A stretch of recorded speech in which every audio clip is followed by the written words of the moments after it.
A UEFA mostrou os dois toques do Julian Álvares na bola e decidiu abrir um debate com a FIFA e com a IFAB, órgão que regula as regras do futebol. Segundo a UEFA, um contato acidental e irrelevante não pode tirar um gol. Fique até o final que vou te dizer qual que é a ideia e qual a minha opinião sobre essa ideia. Eu sou Paulo Caravina, sou árbitro de futebol e falo sobre regra e arbitragem aqui. Dou minha opinião sem clubismo em lances polêmicos no futebol. Então já se inscreva no canal para sempre estar por dentro de todas as polêmicas e também da regra do futebol. Para quem não está por dentro da polêmica, nas oitavas de final da Liga dos Campeões dessa temporada, o Real Madrid eliminou o seu rival de cidade, Atlético de Madrid, na disputa de pênaltis. E como o futebol nos traz sempre algo inesperado, durante a disputa de pênaltis, o argentino Julian Álvares, atacante do Atlético, escorregou durante a execução do pênalti e teve o pênalti anulado pela revisão do VAR, pois houve um contato mínimo ali do seu pé esquerdo na bola antes do chute com o pé direito. O Atlético acabou perdendo a disputa por conta desse pênalti desperdiçado e apesar de toda a fúria do Simeone na coletiva de imprensa depois do jogo, surgiu uma imagem que provou os dois contatos do jogador do Atlético com a bola. Feita por uma brasileira, Clara Albuquerque, que é correspondente da TNT na Europa e estava dentro do campo de jogo. E hoje a UEFA até divulgou as imagens do VAR e o ângulo que também provou para o VAR que ficou claro os dois toques na bola. Só que junto com as imagens, a UEFA nos trouxe um debate legal, uma discussão bem interessante e importante para quem gosta de futebol. Até que ponto um toque acidental deve ser levado em conta numa execução de pênaltis? E aí foi que surgiu a ideia de colocar em discussão com a IFAB e a FIFA sobre, em caso de dois toques na bola sem intenção, o pênalti deve ser anulado ou se deve ser gol ou se deve repetir a cobrança. Importante dizer que pela regra atual, a arbitragem aplicou corretamente a regra e é muito difícil de ver, até pelas imagens de vídeo, os dois toques. Imagina em campo, então não dá para crucificar o árbitro por não ver em campo. Acredito que no Brasil, mesmo com o VAR, a gente não teria uma imagem que provasse que daria para identificar os dois contatos na bola. Então, já deixando claro que a arbitragem acertou no jogo. E então vamos discutir se essa regra deve ser alterada. Vi algumas pessoas defendendo o ponto de vista que se o goleiro comete uma infração ao defender o pênalti é repetido. E isso deveria ser o que acontece com quem comete uma infração ao executar o pênalti.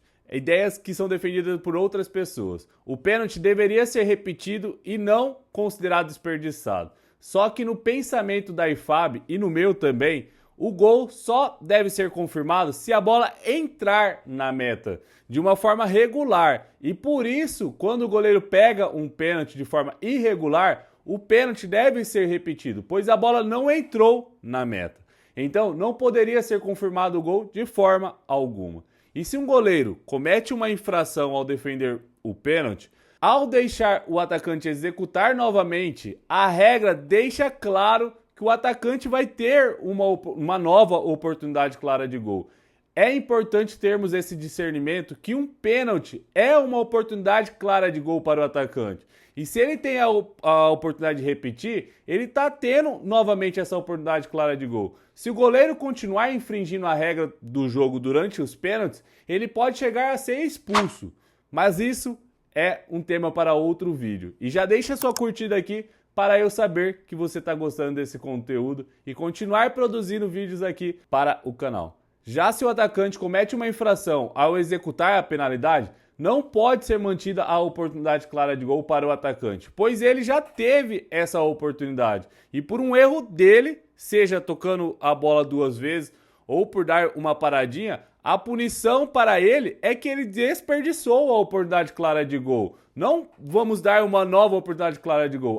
A punição para o goleiro é manter a oportunidade clara de gol para o atacante. E eu concordo com a IFAB nisso. A vantagem de executar um pênalti é sempre do atacante. Não cabe à regra proteger ele em uma execução equivocada.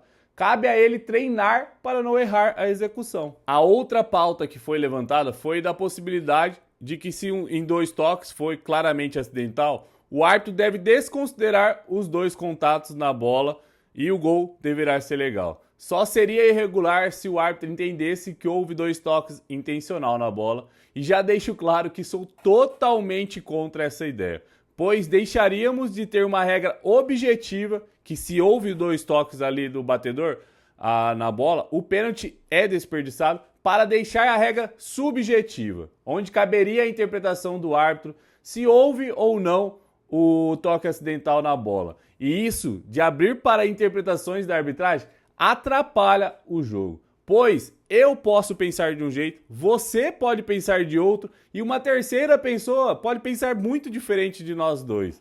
Então, isso para mim seria uma... não tem outra palavra, imbecilidade total. A regra deveria ser mais objetiva, sempre quanto menos o árbitro tiver que interpretar, melhor será para o futebol e para o entendimento de todos. Ontem, no momento que foi provado que teve um segundo contato na bola, nem os torcedores do Atlético contestaram a anulação. Foi um azar evidente do atacante. Eu sou totalmente contra a mudança dessa regra. Entendo todos os pontos de vista, respeito o seu ponto de vista, mas, igual eu disse aqui, gosto da ideia da regra ser menos interpretativa, mas quero saber a sua opinião. Você acha que essa regra deveria ser alterada?